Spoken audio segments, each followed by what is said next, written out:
explicarles que se sepa todos los mecanismos de resistencia. Les he mandado por eso un artículo en el cual habla de 6 bacterias que son las que tienen más problemas en los ámbitos hospitalarios, ¿no? Y que eso es lo más importante.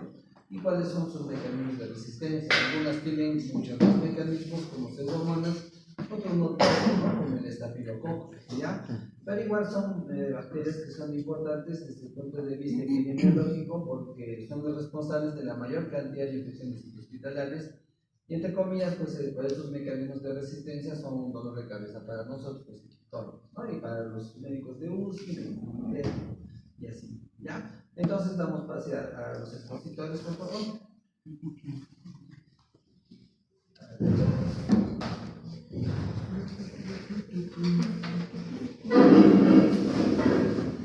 Todos compañeros, por favor, buenas tardes. Vamos a hablar hoy día sobre la resistencia antimicrobiana, ¿no? Hablando sobre la resistencia de los antimicrobianos, este va a ser los antibióticos, ¿no?, que van a revolucionar la medicina moderna, que nos va a permitir, ¿no?, a tratar las infecciones graves como la meningitis, bacteria, neumonía, ¿no? Pero ahora, con el tiempo,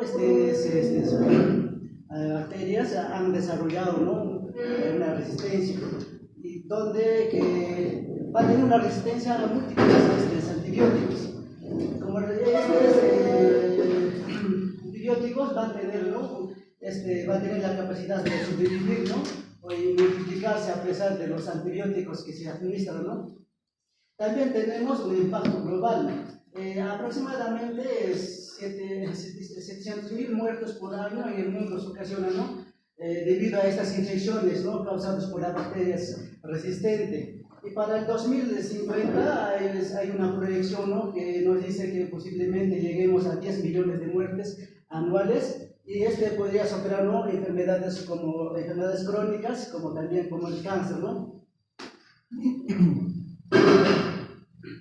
Hablando sobre los determinantes de la resistencia antimicrobiana, ¿no?, va a haber factores que van a favorecer, ¿no?, a la resistencia, y esta resistencia no depende solo de las bacterias, sino que también va a influir, ¿no?, varios factores como la automedicación, el uso en infecciones virales, suspensión precoz de los tratamientos. En caso de la automedicación, ¿no?, los pacientes a veces sin ir al hospital, sin ir a los médicos, ellos mismos se automedican, ¿no?, y en el cual en este caso se adquiere, ¿no?, la resistencia. También en el caso de suspensión precoz del tratamiento, que los pacientes son medicados de 5 a 7 días, ¿no?, de tratamiento, pero los pacientes al tomar el primer día o el segundo día comienzan a mejorar, y los pacientes dejan de medicarse, y por el cual algunos bacterias que no han podido morir se queda y se convierte, ¿no?, a resistencia. Dentro de la lista de patógenos prioritarios según la Organización Mundial de Salud para el 2017 publica, ¿no?, una lista para poder desarrollarse las nuevas antibióticos, y en este grupo clasifica en 3 grupos: la prioridad crítica, la prioridad alta y la prioridad médica. Dentro de la prioridad crítica, en este caso, acá se van a encontrar las bacterias extremadamente resistentes a múltiples antibióticos. Dentro de eso vamos a tener como las bacterias Acinetobacter baumannii, la Acinetobacter aeruginosa y la Enterobacterias. Y dentro de la prioridad alta, también en este caso hay una alta capacidad de generar, ¿no?, una resistencia. Dentro de este grupo tenemos los Staphylococcus aureus, Staphylococcus facium, y dentro de la prioridad media tenemos el riesgo moderado también, y acá toman, ¿no?, la resistencia en poca cantidad, y son los Streptococcus pneumoniae y Shigella.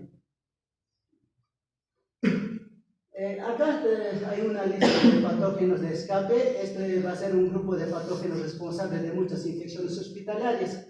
Estos se caracterizan, ¿no?, por escaparse al efecto de los antibióticos, y son los responsables de gran parte de las infecciones nosocomiales, ¿no?, multiresistentes. Dentro de este agrupan 6 bacterias que no son Enterococcus facium, la Staphylococcus aureus, la Klebsiella pneumoniae, el Acinetobacter baumannii y el Pseudomonas aeruginosa.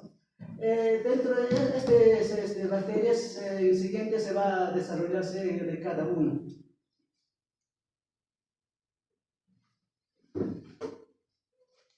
Bueno, doctor, compañeros, continuando con la exposición, voy a hablar de los mecanismos de la resistencia bacteriana a antimicrobianos, ¿no?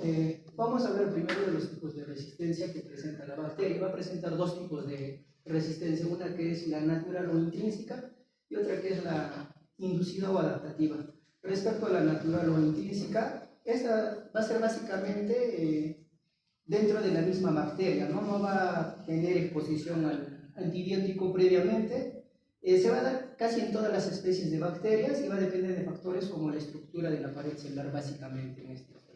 Un ejemplo claro tenemos lo que viene a ser el micoplasma, que va a tener una resistencia a los beta-lactámicos por ausencia de la pared celular, ya que estos van a actuar a nivel de la pared celular, entonces ya hay una resistencia natural por carecer de pared celular.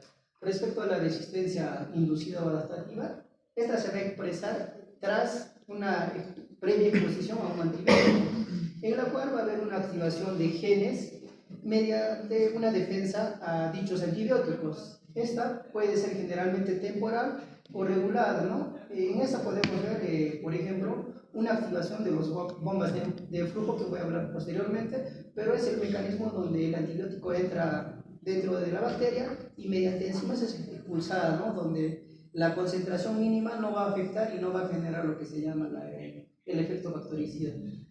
Ocurre generalmente esa resistencia inducida o adquirida, ocurre con una bacteria cuando obtiene nuevos mecanismos de defensa. En este caso puede ser mediante mutaciones en el ADN, adquisición de nuevos, en este caso, genes de otras bacterias del medio ambiente o que están muertas o lisadas en el medio ambiente. Y bueno, tener en cuenta que este mecanismo es responsable de la mayoría de la resistencia, ¿no?, clínicas en la actualidad. Siguiente, por favor. Vamos a hablar también dentro de las vías de transmisión de resistencia antimicrobiana. Estas vías generalmente van a permitir que los genes de resistencia se propaguen rápidamente en la población bacteriana. Va a existir dos tipos, ¿no?, una transmisión vertical y una transmisión horizontal. Dentro de la transmisión vertical, esta generalmente va a ocurrir cuando la bacteria, que es resistente, va a transmitir la mutación de generación en generación, ¿no?, en un proceso vertical. Generalmente se va a dar mediante tres procesos. Uno, que es la mutación espontánea del mismo ADN, que se va a dar de padres a hijos, ¿no?, así generación a generación. Una replicación bacteriana y la selección por antibióticos. Va a ser selectivo esto, ¿no?, a cada antibiótico. Una de ellas es la mutación del ADN girasa, que va a generar resistencia a las quinolonas. Respecto a la transmisión horizontal, vamos a hablar que la transferencia de los genes se va a dar entre bacterias dentro de la misma especie, incluso con bacterias de otra especie. El mecanismo más importante es la diseminación, en este caso dentro del recinto hospitalario que se va a dar, ¿no?, porque hay cúmulo de varias especies de bacterias. Esto va a incluir la transformación, la transducción y la conjugación, básicamente en la transmisión horizontal. Siguiente, por favor. Ahí podemos hablar de las tres formas, ¿no?, de transmisión a la resistencia. La transformación va a ser lo que anteriormente dije, ¿no?, la captación de un ADN libre del ambiente. Esto puede ser mediante el proceso que va a sufrir una bacteria de crisis bacteriana, una liberación propia del ADN de la bacteria o incorporación del ADN de un genoma receptor. En este caso tenemos un ejemplo claro en el Streptococcus pneumoniae, que puede producir una transformación. Respecto a lo que viene a ser la transducción, va a ser transferencia genética en este caso, pero de una bacteria que va a estar infectado con un virus, al cual lo vamos a llamar bacteriófago. Esto va a transmitir de una bacteria a otra bacteria el genoma o el ADN durante el proceso. Entonces, en ese proceso va a haber el fago infectado con la bacteria, va a transportar el ADN vectoriado, como indiqué, y lo va a introducir a una bacteria que carece de ese ADN, ¿no? Esto puede transferirse en genes y generar resistencia a ciertos genes, ¿no? Respecto a la conjugación, va a ser el contacto físico directo, en este caso de bacteria a bacteria, mediante el plásmido, ¿no?, contacto célula-célula, mediante los pilis sexuales en la conjugación bacteriana. La importancia clínica es en esta, que va a permitir un intercambio directo de transferir esa resistencia que presenta una bacteria a la otra, ¿no? Puede ser a única o múltiples antibióticos, ¿no? Ejemplo, el plásmido de genes de los SLB. Ahí podemos ver también lo que vienen a ser los mecanismos celulares de resistencia. Las bacterias van a utilizar ciertos mecanismos de resistencia y generalmente son 4 estas, ¿no? Estrategias principales que dichas bacterias van a utilizarlo. Dentro de ellos va a haber una disminución de la permeabilidad. En este caso se disminuye la permeabilidad reduciendo el ingreso de los antibióticos, ¿no? La bacteria va a impedir la entrada de antibiótico modificando las porinas, que son proteínas de membrana. Los cambios en la misma estructura externa de la membrana también se va a producir esto, ¿no? Un ejemplo es la pseudomonas aeruginosa. Va a haber también alteraciones en el sitio objetivo o de acción. Como bien sabemos, ciertos antibióticos van a actuar en los receptores de las bacterias. Estos van a tener que alterar, ejemplo, ¿no? Como indica, ¿no? Esta mutación va a ser en la estructura donde actúa el antibiótico.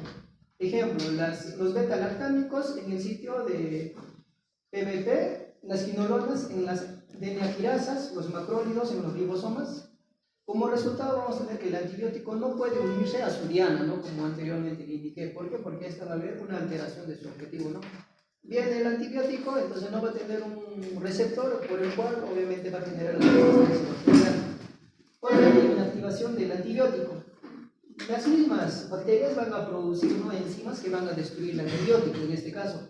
Ejemplo, las beta-lactamasas, como bien sabemos en caso de las penicilinas, los carbapenemasas, enzimas que van a modificar los aminoglucósidos, ¿no?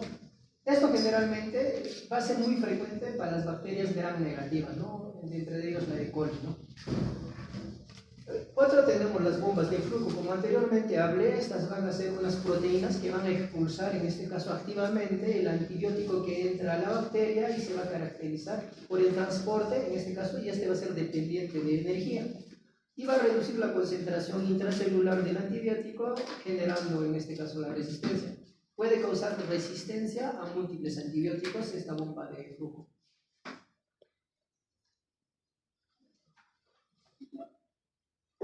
Con respecto a lo que van a ser antibióticos beta-lactámicos y mecanismos de evasión enzimática, vamos a ver de lo que va a ser primero la síntesis normal, bajo la cual acá vamos a tener el PBM, el cual básicamente va a darle una rigidez, una estructura a lo que va a ser la bacteria.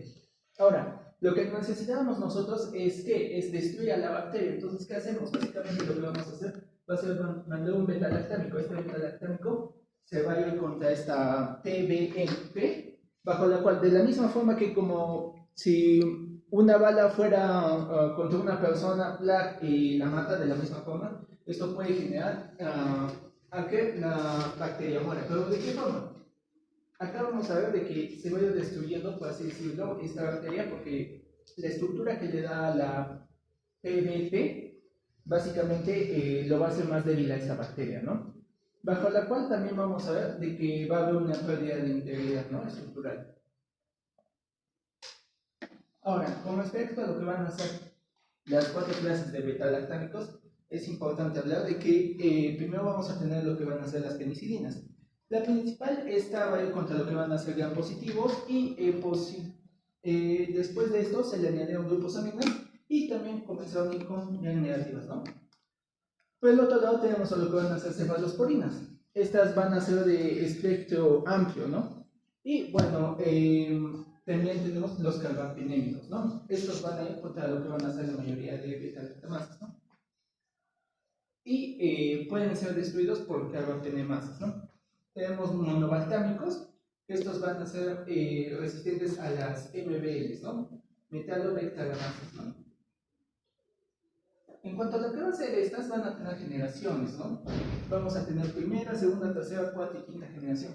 En la primera vamos a ver que va a ser resistentes a gram-positivos. En la segunda generación vamos a ver que va a haber un aumento de actividad contra bacilos gram-negativos. En la tercera vamos a ver que va a encontrar ya una cobertura y va a ir contra gram-negativos y también va a tener un objetivo contra los ESBLS, ¿no? En la cuarta generación vamos a ver de que acá va a adquirir una eficacia superior contra gram-negativos como pseudomonas aeruginosa, y en la quinta generación vamos a ver de que ya acá se va a ver en los MRSA, ¿no? Donde vamos a encontrar una afinidad por la PBT2A, y esto nos va a ayudar contra lo que van a ser los estafilococos aureus resistentes a meticilina, ¿no? Y neumococos resistentes a meticilina. Ahora, como todo ser vivo va a comenzar a a evolucionar y a mejorarse. Entonces, las bacterias, ¿qué van a hacer? Básicamente, acá tenemos nuestro medicamento, ¿no? Las bacterias van a generar lo que va a ser la beta-lactamasa. Esta beta-lactamasa va a atacar directamente a lo que va a ser nuestra arsenal, ¿no? A los beta-lactámicos, ¿no? Y lo va a cortar. Y al cortarlo, básicamente lo va a inactivar, no va a servir, lo va a dejar sin función alguna, ¿no? Y básicamente este es el mecanismo de resistencia bajo el cual las bacterias van a resistir a nuestros medicamentos, ¿no? Ahora, en cuanto a estas resistencias, vamos a ver de que va a haber 4 clases, la A, la B, la C y la D, ¿no? Lo principal en cuanto a lo que va a ser la A va a ser de que van a ser inhibidores de lo que va a ser el ácido clavulámico, el tazobactam, y en la B, ¿no? Por ejemplo, vamos a ver de que va a ir a lo que va a ser inhibir, a lo que van a ser inhibidores clásicos, a lo que van, y además de eso también va a haber quelantes, ¿no? Como el ETA y el ácido dicloclínico, ¿no? Por otra parte, tenemos lo que va a ser la clase C, bajo la cual vamos a ver de que típicamente va a ir contra lo que va a ser el ácido clavulánico, y la clase D, bajo la cual vamos a ver de que va a ir a lo que va a ser resistentes inhibidores, ¿no? Básicamente van a ser variantes raras, ¿no? El oxa-232, los oxas principalmente, ¿no? En cuanto a lo que va a ser la dinámica de sitio activo, vamos a ver la serina y las metaenzimas. El primero vamos a ver de que va a utilizar un escudo de vecina bajo el cual va a atacar este anillo, ¿no? Y acá vamos a ver de que va a haber una vulnerabilidad bajo la cual inhibidores como puede ser el tazobactam van a engañar esta enzima, se van a unir a la serina, y con ello también vamos a ver cómo va a bloquear irreversiblemente, ¿no?, este sitio activo. Mientras por el otro lado vamos a tener a la que va a ser la clase B, las cuales van a necesitar cationes de zinc. Posteriormente vamos a ver el uso de zinc y la serina, ¿no?, en lo que va a ser la hidrólisis del sustrato, ¿no?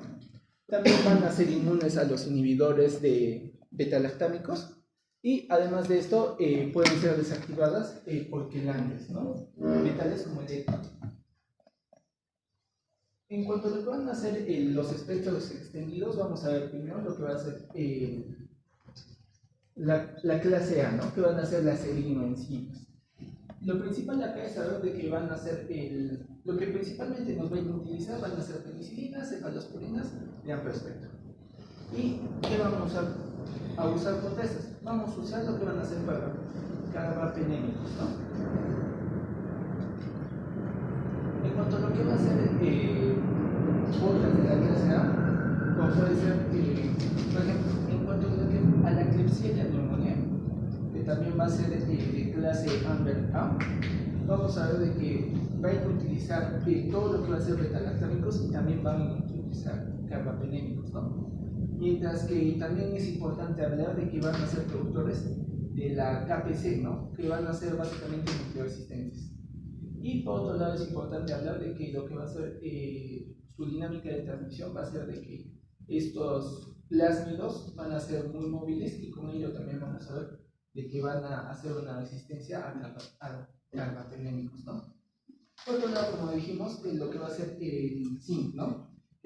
En cuanto a lo que va a ser la clase B, vamos a ver especies principales como esta nueva del MBL o la BIM de Italia, ¿no?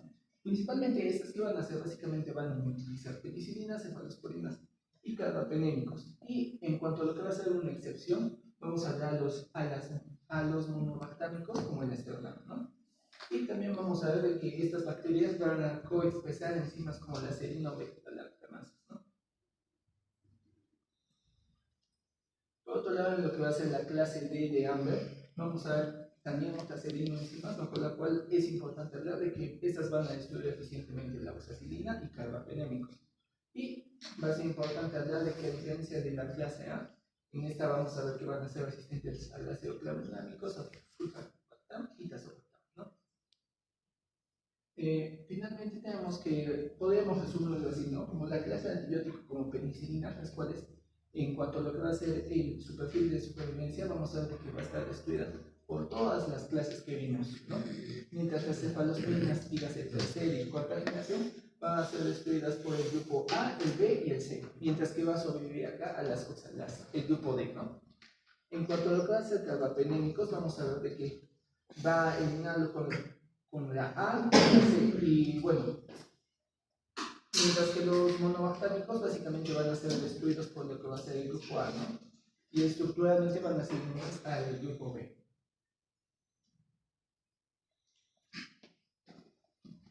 Bueno, a continuación vamos a hablar de las diferentes bacterias que justamente, como ya mencionaba, no van a ser importantes. ¿Por qué? Porque estas van a causar más que todo, van a ser de importancia, más que todo en lo que van a ser los nosocomios y los hospitales, que justamente están dentro de lo que son las características que es el STEP, ¿no? Que es de las hidrobacterias, Staphylococcus, Klebsiella, Acinetobacter, Pseudomonas y Staphylococcus, ¿no? Entonces, vamos a hablar de lo que es el Acinetobacter baumannii, el cual justamente es el principal responsable de variedades de infecciones nosocomiales, ¿no? Y vamos a tener en cuenta que justamente es una bacteria oportunista. ¿Qué quiere decir esto? Que justamente va a estar en el cuerpo, pero no va a provocar algún tipo de patogenidad o una infección así de por sí sola, sino que va a esperar que nuestro organismo o nuestro cuerpo tenga todavía las defensas bajas para recién poder actuar ahí.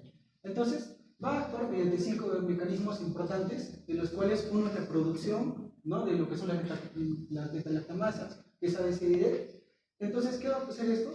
Va a haber una incorporación de lo que va a ser un ADN exógeno, de los cuales va a hacer que haya una rápida proliferación para que haya una resistencia mediante justamente estos genes, ¿no? El T1, el SCO1 y el CAP4, que justamente hace referencia a lo que es el Acinetobacter spp, ¿no? El cual se ha encontrado en ese estudio, en el artículo en el cual hemos sacado la información, y así como en las BLE, ¿no? Que son justamente las beta-lactamasas resistentes, de las cuales hay 2 genes, ¿no? De las cuales se proporcionan justamente esta resistencia, ¿no? Y bueno, que también ¿no?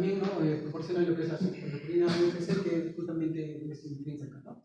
Y bueno, la expresión de bombas de flujo. Vamos a ver que en este caso va a ser justamente mediado por 5 familias muy importantes, dentro de las cuales vemos la superfamilia de facilitación mayor, la superfamilia de edición de inducción de resistencia, la familia de extracción de compuestos tóxicos y la de multifármaco y la de resistencia de medicamentos, ¿no? Otro que es la modificación enzimática de los aminoglucósidos. Esta se va a dar por 3 tipos de enzimas, ¿no? Una de lo que es la acetil transferasa, adeniltransferasa y la fosfotransferasas, ¿no? ¿Qué es lo que va a hacer? Justamente va a haber mediante lo que son la transponina, van a hacer que mediante los plásmidos y transposones va a haber justamente que haya justamente una codificación en lo que es a nivel de los genes, y van a hacer que justamente al decodificar, digamos, esa amenaza, va a pasarlo, ¿no? al otro organismo. Entonces, también mediante la producción de purinas modificadas, ¿no? Que justamente son las que son la disminución van a hacer la disminución de la permeabilidad de la membrana externa, que justamente hacen una expresión reducida, va a haber una reducción expresiva de las purinas, por ende una resistencia de los frentes de los carbapenémicos, y asimismo también una resistencia de la colistina mediante lo que hace la mutación de los genes implicados a la endosíntesis de las LPS, ¿no? Y una modificación del objeto antibiótico, el cual va a haber un crecimiento, ¿no? De lo que va a ser un incremento mayor de las proteínas de unión de la penicilina, para que haya una resistencia de lo que va a ser más que todo el INPN, y las mutaciones del ADN girasa, ¿no? Que va a haber una resistencia de las quinolonas y las tetrasaquinas. La Acinetobacter baumannii, ¿no? En este caso, esta bacteria es una gran negativa aeróbica responsable de varias infecciones nosocomiales, también es oportunista, y que, bueno, para poder tratarla en algunos casos, ¿no? Menciona el ejemplo que vamos a dar en el pero en algunos casos esta combinación se daba hace tiempo, ¿no? Pero se ha visto que ha habido resistencia. Entonces, ¿qué ha pasado? lo han cambiado a minoxidilina y telexiclina. Pero asimismo, después de una década, aproximadamente, demostraron que hubo resistencia a la minoxidilina. Entonces, hubo una variación para dar minoxidilina justo con colistina. Y bueno, vemos que hay una respuesta favorable a lo que es la colistina y la rifampicina, ¿no? Entonces, la resistencia de los carbapenémicos, tenemos que también va a ser resistente, ¿no? A lo que va a ser la quimiotropinas, sulfametaxol y colistina. Va a responder bien, pero el mejor tratamiento y la mejor terapia que podemos dar va a ser la ampicilina subreptal y el carbapenémico, ¿no?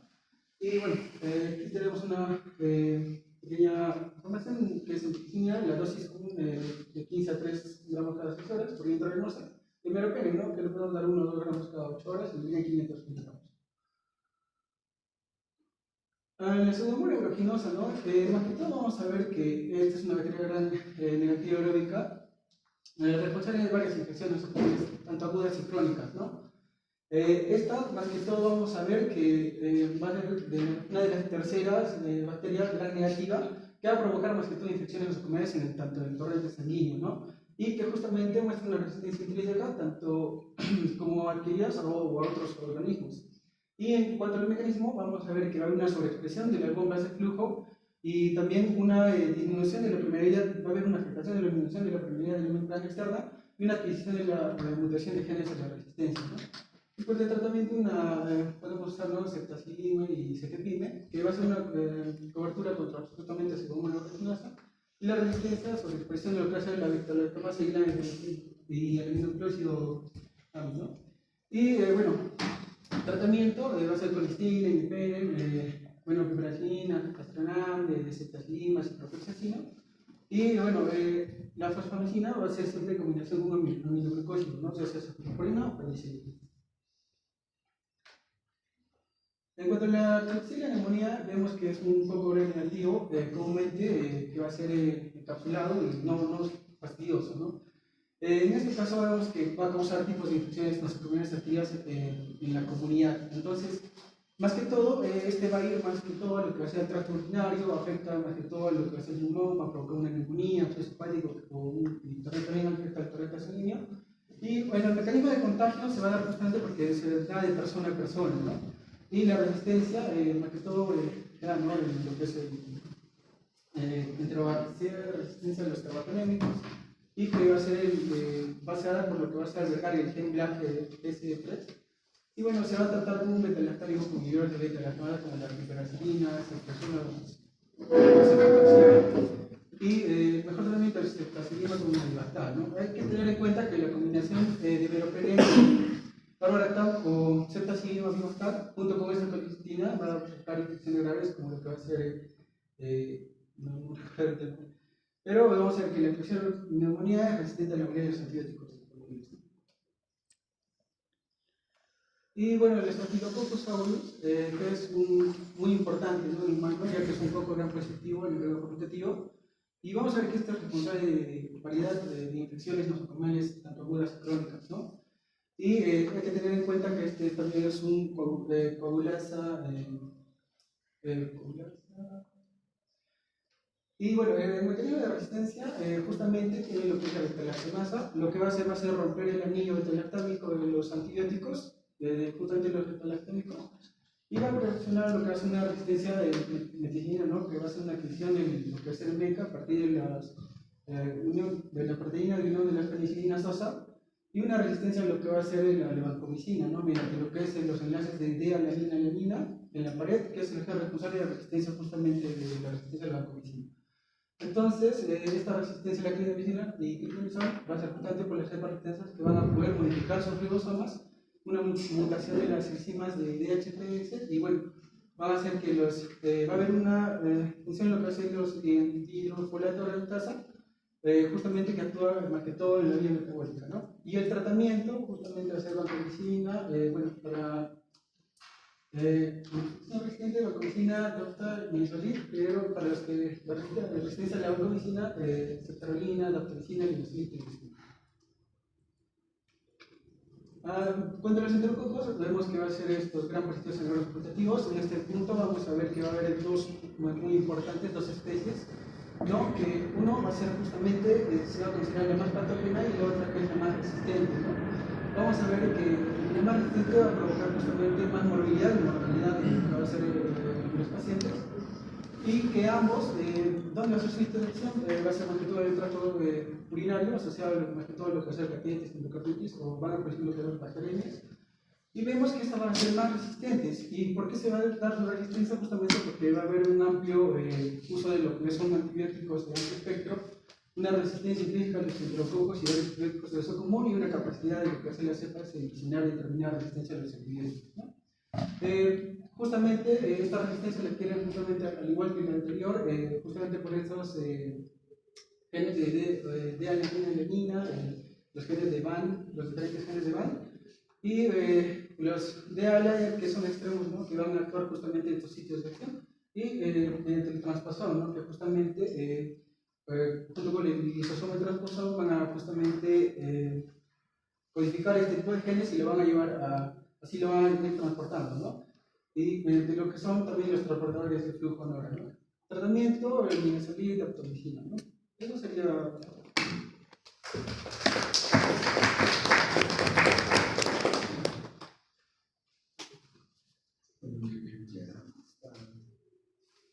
Mira, entonces,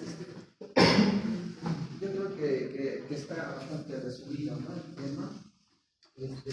¿Cuáles son los puntos que se deben de tener en cuenta? Desde el inicio.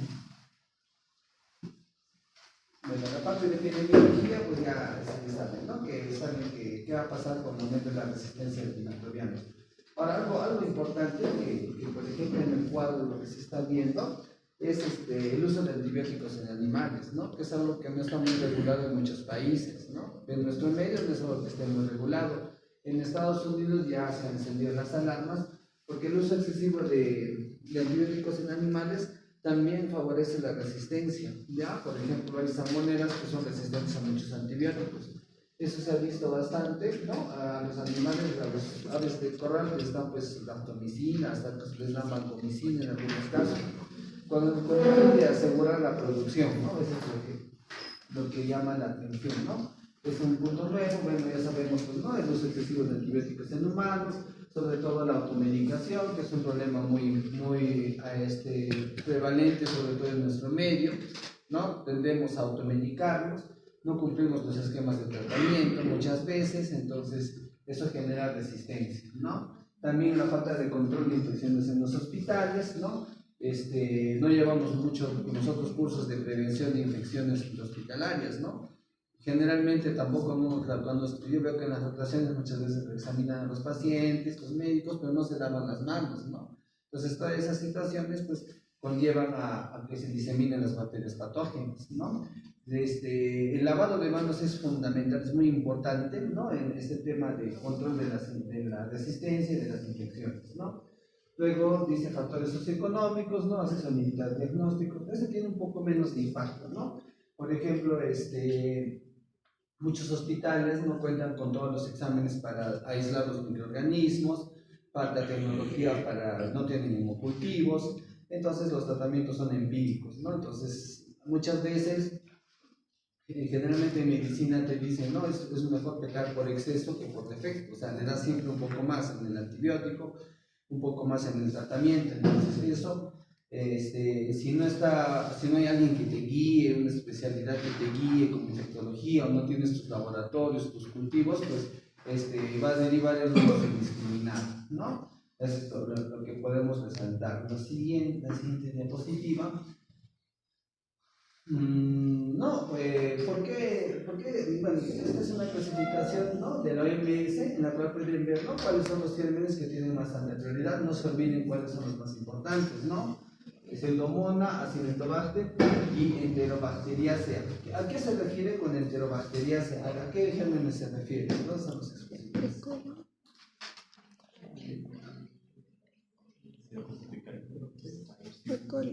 ¿Dónde son los expositivos? Tú nomás, ¿a qué se refiere? ¿A qué grupos de bacterias se refiere con Enterobacteriaceae? No, Enterococcus no.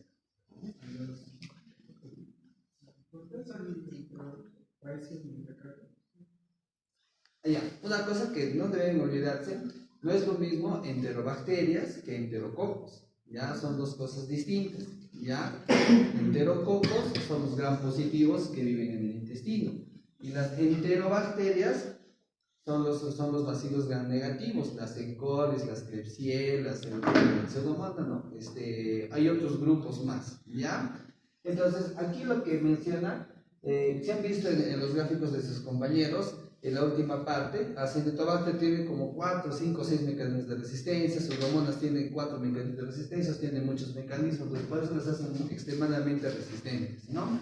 Las enterobacterias, las E. coli y las Klebsiella, pueden adquirir también algunos de esos mecanismos de resistencia de los Acinetobacter o de las Pseudomonas, entonces eso también los hace peligrosos, ¿ya? Los hace peligrosos, por eso es que están en este grupo, sobre todo E. coli y el Klebsiella, ¿no? Entonces ya, pero la E. coli que da la infección urinaria, sí, esa misma E. coli, la que viene del hospital, puede ser muy resistente. Y la de prioridad alta son los estafilococos y los enterococos, ¿no? Mira, aquí está enterococos, ¿no? Estos son más, sobre todo gram positivos, ¿no? Por aquí que faltaría, no, sí está bien, a la siguiente. Entonces, no se olviden de este acrónimo, ¿no? ESCAPE, que son los gérmenes que producen las infecciones intrahospitalarias, ¿no? Que son los gérmenes multiresistentes y que muchas veces cuando hacemos la rotación vemos, ¿no? Hacer un cultivo de la UCI, Acinetobacter, hacer un cultivo de la UCI es Pseudomonas, ¿no? No vamos a encontrar mucho los gérmenes de otros tipos que vemos en los libros, ¿no? Como Asterium, Shigella, rara vez lo vemos, ¿no? Estos son los que más frecuentemente están, entonces no se olviden, ¿ya? Todas ellas están relacionadas con infecciones intrahospitalarias y todas ellas están relacionadas con resistencia antibiótica. La siguiente. Ya, bueno, aquí ya creo que quedó claro, ¿no? Resistencia natural, resistencia adquirida, ¿no? O inducida o adaptativa, ¿no? En cuanto a resistencia, ¿no? Por ejemplo, hay un grupo de bacterias que por ejemplo, pueden parecer sensibles en los antibiogramas, algunas enterobacterias, y se vuelven resistentes, ¿no? A ceftriaxona, ¿no? Eso es una resistencia inducida, por ejemplo. El gen está, como quien dice, oculto dentro del genoma, y cuando tú le das el antibiótico, se expresa el gen y se vuelve resistente. El ejemplo más clásico de esto es un mecanismo que se llama AMC, ¿ya? Que se llama AMC. La resistencia adquirida, bueno, ya la mencionan sus compañeros, ¿no? Es cuando puede ser de una bacteria de la misma especie o también puede ser de una bacteria de especies distintas, ¿ya? Eso sobre todo se ve en gramos negativos. La siguiente. Los principales mecanismos de transmisión, ya eso está claro. La siguiente. ¿Qué más tiene?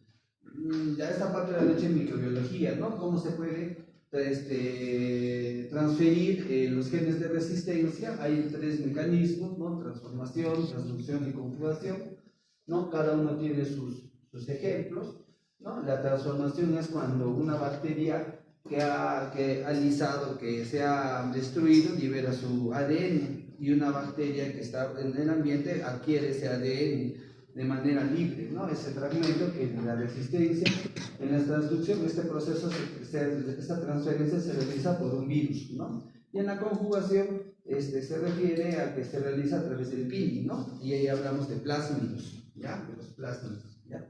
Este es muy importante en gram negativos, pues, ¿no? Sobre todo este que dice ESLB, ¿qué es?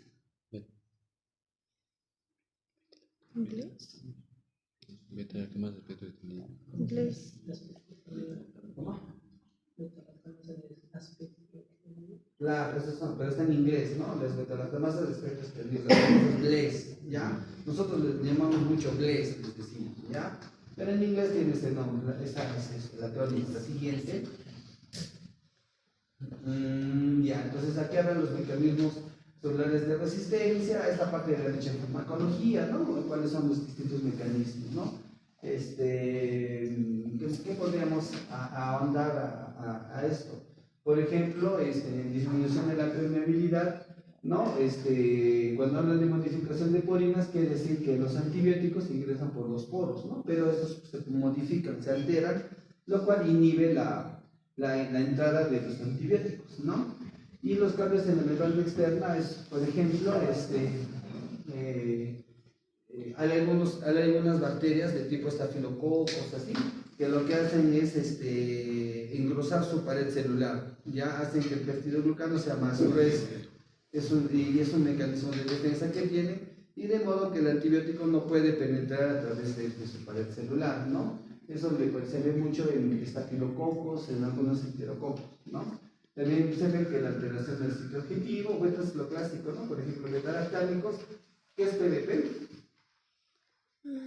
Proteína de prima de lactancia. No, no se olviden, esta es la diana de los beta-lactámicos, de todos los beta-lactámicos, las famosas proteínas ligadoras de penicilinas. Las quinolonas, el sitio es la adenina girasa, y el macrólido son los ribosomas. Entonces, ¿qué hacen las bacterias? Lo que hacen es cambiar la molécula, modifican un poco su molécula de manera que el antimicrobiano ya no tiene la misma afinidad, ¿no? Disminuye la afinidad, entonces ya no son inhibidos estas dianas, ¿no? De estos antibióticos, ¿no? La inactivación del antibiótico, este es el que tenemos mucho más problemas. ¿Por qué?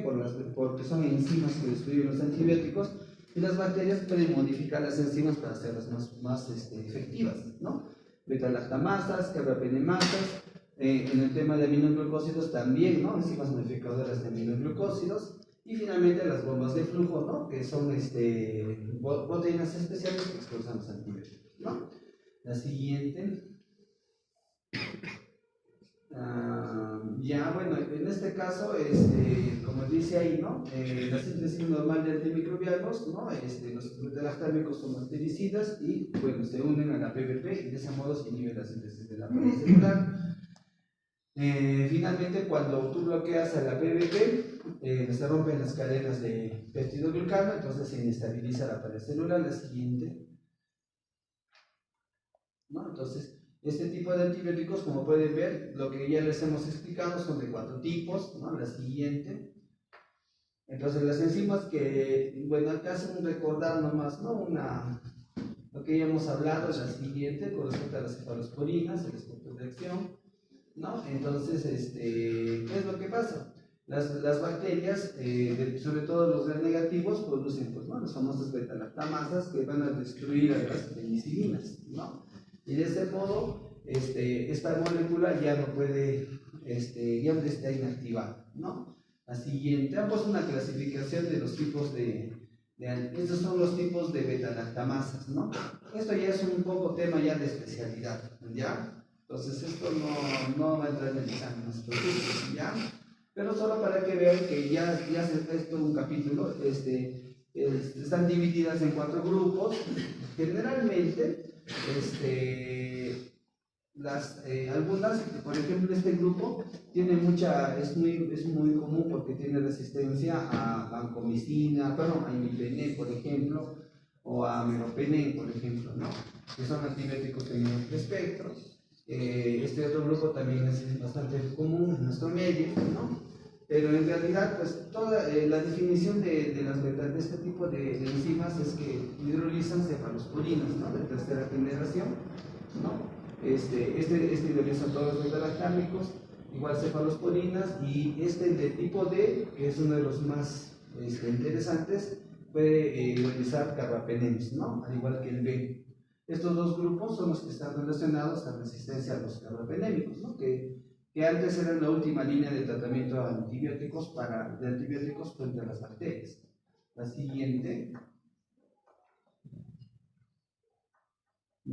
Ya, bueno, ahí explico un poco el mecanismo de las beta-lactamasas, ¿no? Algunos tienen metales, como el zinc, por eso se llaman metalo-beta-lactamasas, y otros utilizan un aminoácido llamado serina, ¿no? La siguiente. Ya, bueno, esta parte sí también, pásalo nomás.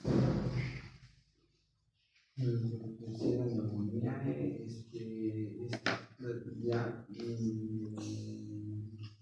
Algo importante, por ejemplo, en esta especie que es Klebsiella pneumoniae, es que últimamente, en los últimos años, han desarrollado una enzima, ¿no? Que llaman KPC, o que le llaman Klebsiella pneumoniae productora de carbapenemasas, ¿no? Y tienen una enzima que es una beta-lactamasa, que lo que hace es destruir a los carbapenems, ¿no? Entonces, como pueden ver acá, es codificada por plásmidos, ¿ya? Entonces, esto significa que puede ser transmitida a otros gram negativos, ¿no? Por ejemplo, las E. coli.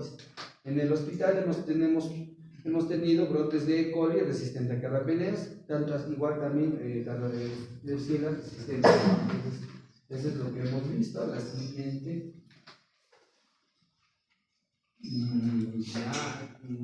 La siguiente. A ver, pasa a la parte de las bacterias. Ya, en el caso de las bacterias, como pueden ver, ¿no? De las 6 bacterias que han mostrado sus compañeros, ¿no? Que es el acrónimo SCAPE, ¿no? Acetobacter debe ser el que tiene uno de los más importantes, ¿no? Generalmente es una bacteria oportunista, ¿ya? No se olviden, no es una bacteria que generalmente sea muy virulenta, muy patogénica. Generalmente aprovecha el contexto en el que el paciente está debilitado, ¿ya? Por eso es que no van a encontrar muchas infecciones por Acinetobacter comunitarias, ¿no? Una herida infectada que te has caído, te has golpeado, ¿no? O diarrea por Acinetobacter, por comer alimentos contaminados, no hay, ¿no? Es un germen que se aprovecha mucho del estado de inmunosupresión del huésped, ¿no? Como pueden ver, produce beta-lactamases, bombas de flujo, modificación enzimática, pero cada uno dirigido a un grupo de antibióticos distintos, ¿no? Por ejemplo, los beta-lactamases pueden destruir hasta cefalosporinas, hasta carbapenems. Las bombas de flujo también tienen que ver mucho con lo que son carbapenems, degradan o modifican aminoglucósidos, o las porinas también, ¿no? Que también tiene que ver mucho con carbapenems y también tiene que ver con resistencia al colistina, ¿no? Igual, la siguiente.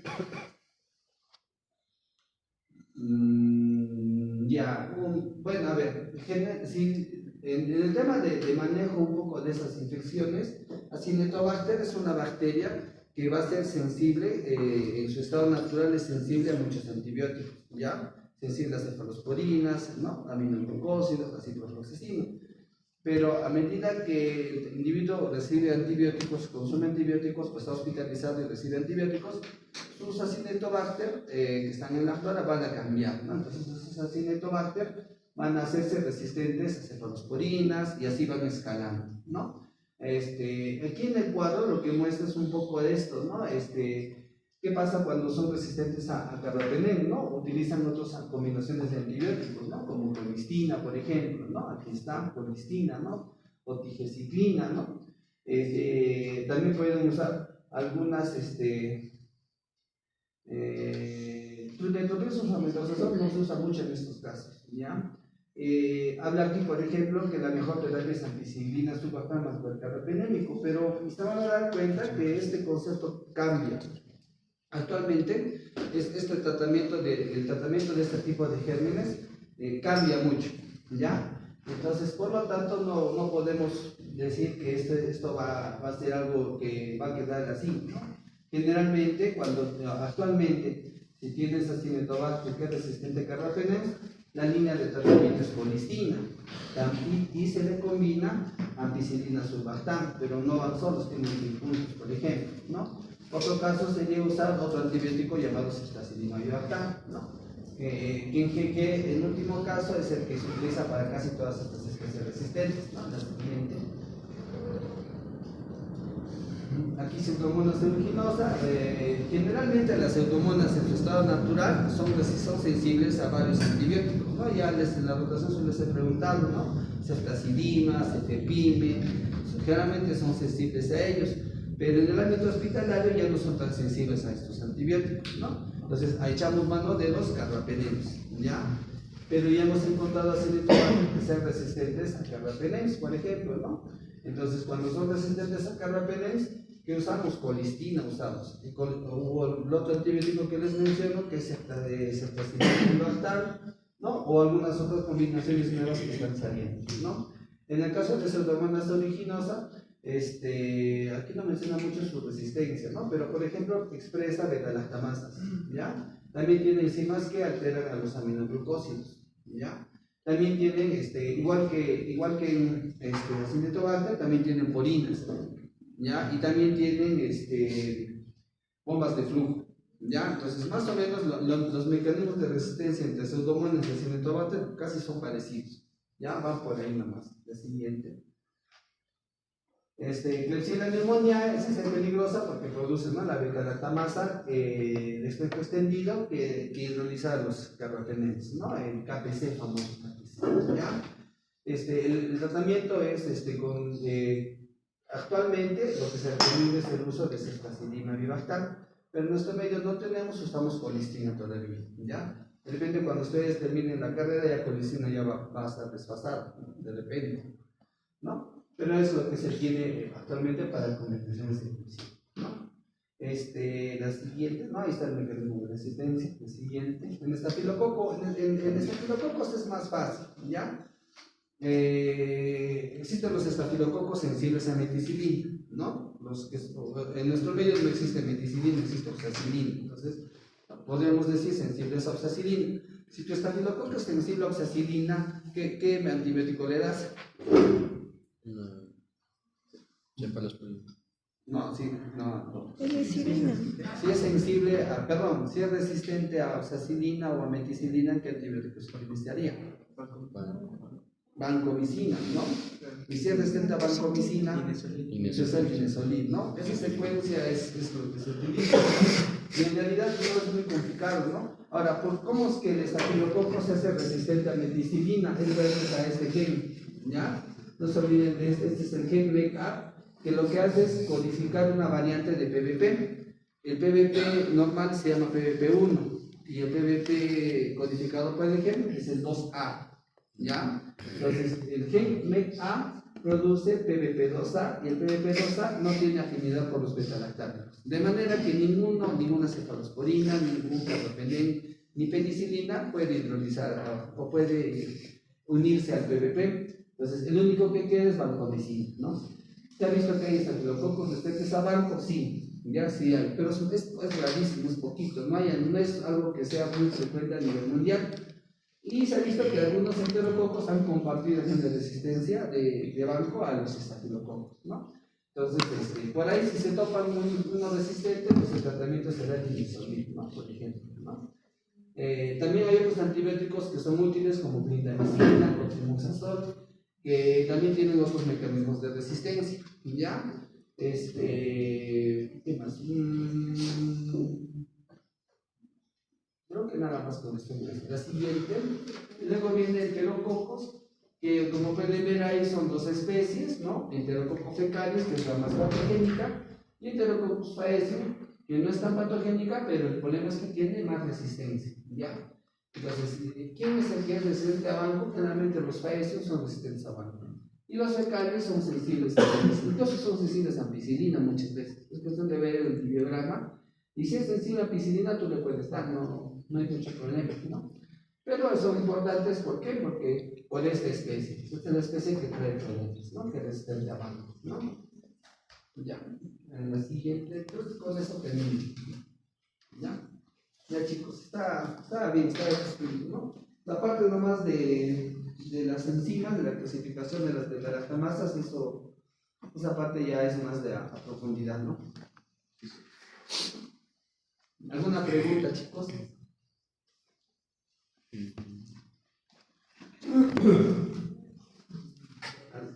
¿Hay preguntas?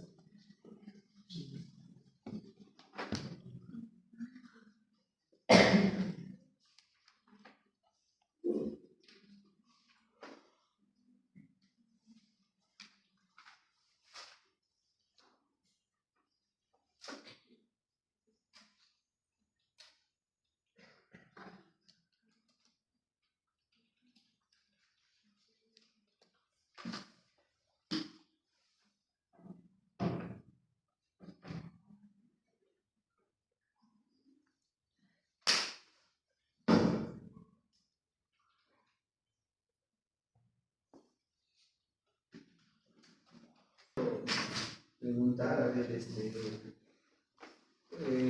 ¿cómo es la resistencia? ¿Cuál es el mecanismo de resistencia de quinolonas, por ejemplo? Es modificación de la adenosquinasa, ¿no? ¿Cómo es el mecanismo de resistencia a aminoglucósidos? es por modificación enzimática, ¿no? Del aminoglucósido, ¿no? Y así, ¿no? De los más comunes, pues, no los más difíciles, ¿ya? Todo lo que han hablado sus compañeros, ¿ya? Entonces, eso es lo que vamos a hacer.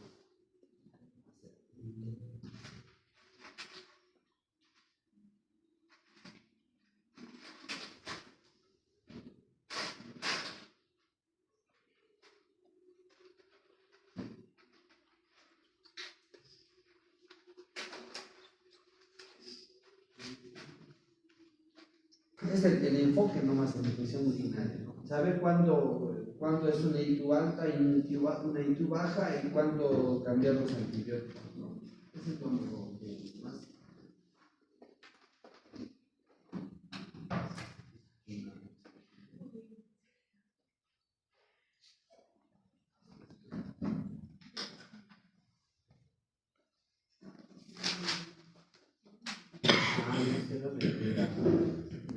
Probablemente la infección que más frecuentemente van a ver en la práctica clínica es las infecciones urinarias, ¿ya? Entonces, por eso hemos escogido este tema, porque también seguramente lo han hecho en el programa, ¿no? Las infecciones urinarias, ¿no? Entonces, bueno, este es un enfoque desde el punto de vista de los infectólogos. A veces varía un poco la apreciación, ¿no? De cada una de las especialidades, ¿ya? Entonces, como dice ahí, ¿no? Las infecciones urinarias es una entidad clínica muy común, ¿no? Que ha ido menguando rápidamente con el tratamiento antibiótico, sobre todo pues, si escoges adecuadamente el tratamiento, ¿no? Cuando se empezaron a utilizar los fármacos para tratar las infecciones urinarias, muchas veces no eran eficaces, ¿no? Y estos persistían, ¿no? Por ejemplo, la nitrofurantoína fue el primer fármaco que tuvo un mejor espectro de acción contra las infecciones urinarias, ¿no? La manifestación más común de la infección urinaria es la cistitis aguda, ¿no? Que es más frecuente en mujeres que en varones, ¿no? Por eso gran parte de las investigaciones en humanos sobre la enfermedad se ha llevado a cabo en mujeres. O sea, si ustedes revisan los estudios, casi todos los estudios de infecciones urinarias son en mujeres, no son en varones. Aparte porque no hay muchos pacientes, ¿no? Y es más que todo porque es más, bueno, con la cantidad de casos que hay, ¿no? Ojo que la frecuencia de infecciones urinarias no es igual, ¿no? A lo largo de la vida, ¿no? Va cambiando las infecciones urinarias entre varones y mujeres, ¿no? Algo que es importante mencionar, que sabemos que existen las infecciones asintomáticas, o infección subclínica, o las sintomáticas que son realmente la enfermedad, ¿no? Comprende diversas entidades clínicas, bacteriuria asintomática, cistitis, prostatitis, pielonefritis, ¿no? Depende un poco del autor, porque hay algunos autores que incluso consideran las uretritis como infecciones urinarias, ¿no? Porque en realidad sí entraría en la definición estricta de infección de vía urinaria, ¿no? Pero como las cistitis, las uretritis generalmente son producidas por ITS, como que un poco que ya no, en muchos libros no lo consideran, ¿no? Y aparte porque cambia el enfoque es distinto, no es igual, ¿no? Es como tratar otro tipo de infecciones, ¿no? Entonces, lo más importante, el primer punto más importante que hay que ver es diferenciar la ITU sintomática de la bacteriuria sintomática. Ambas cursan con la presencia de bacterias en vías urinarias, casi siempre acompañadas de leucocitos y citocinas inflamatorias en orina. La bacteriuria sintomática se genera sin que surjan síntomas atribuibles a la presencia de bacterias y por lo general no necesita tratamiento, ¿ya? Entonces, a pesar de que, y esto es algo muy importante, ¿no? Porque muchas veces los médicos, sobre todo en el primer nivel de atención, se empecinan mucho en eliminar la bacteria y el paciente no tiene molestias, o sea, está en constante bacteriuria sintomática, pero como a veces nosotros ya estamos acostumbrados a pedir exámenes para todo. Entonces, bajo esa lógica, tenemos que pedir un examen para demostrar que no hay infección urinaria. Entonces, ¿qué examen pedirías? Un urocultivo, ¿no? Para decir que no tiene infección urinaria. Pero si es una bacteriuria sintomática, el urocultivo sí va a salir positivo. Pero la pregunta sería, ¿conviene? Si el paciente no tiene síntomas, ¿conviene tratarlo o no conviene tratarlo? Entonces, ahí viene el principal disyuntiva, ¿no? La otra disyuntiva que siempre hay en infecciones urinarias es que no se hace una buena evaluación, pues, Ya, yo he visto muchas veces que diagnostican infección urinaria por dolor lumbar. Ya, o sea, te dicen, ven un examen de orina y ya tienen 10, 15 locositos, ¿no? ¿Te duele la cintura? Sí, me duele la cintura. También es parte del folclore popular, porque todo dolor de cintura, las personas refieren que le duelen los riñones, ¿no? Entonces, la mayoría de veces ese dolor lumbar es solo un dolor mecánico, no es un dolor de una infección, ¿no? Entonces, esto siempre tengan en cuenta, ¿no? Cuando hablen a los pacientes, ¿no? Entonces, el término ITU es una entidad sintomática que justifica el uso de antimicrobianos, ¿no? Cistitis, cuando es a nivel de la vejiga, pielonefritis a nivel de los riñones, parénquima renal, ITU no complicada, cuando, según esas definiciones ya lo saqué del libro de Harrison, ¿no? Con infección confinada a la vejiga o cistitis aguda, y complicada cuando la infección se acompaña de síntomas como fiebre o signos o síntomas de enfermedad sistémica, que sugieren que la infección se extiende más allá de la vejiga, ¿no? El término ITU complicada también puede abarcar otro concepto más, ¿no? Que es el concepto en el cual el paciente tenga alguna anomalía anatómica, funcional o estructural, en el cual pueda condicionar que la infección urinaria no se pueda controlar con el tratamiento habitual, ¿no? Entonces tengan en cuenta esos dos conceptos, ¿no? ITU recurrente no es obligadamente complicada, algunos episodios individuales de complicaciones y la infección de vías urinarias por la presencia de una sonda, ¿no? En inglés, ¿no? Aquí está, ¿no? Las siglas, que puede ser sintomática o asintomática. Las consideraciones clave para el diagnóstico y tratamiento de infecciones urinarias es la estabilidad del paciente para su tratamiento ambulatorio o no, y si es necesario que los antibióticos alcancen concentraciones suficientes en sangre y tejidos, ¿no? Lo que pasa es que por la fisiología del hombre hay algunos antibióticos que se eliminan por vía urinaria. Entonces son muy buenos en las infecciones cuando son locales. En cambio, cuando hay una infección sistémica, estos antibióticos no son tan buenos porque la mayoría se elimina por vía urinaria, ¿ya?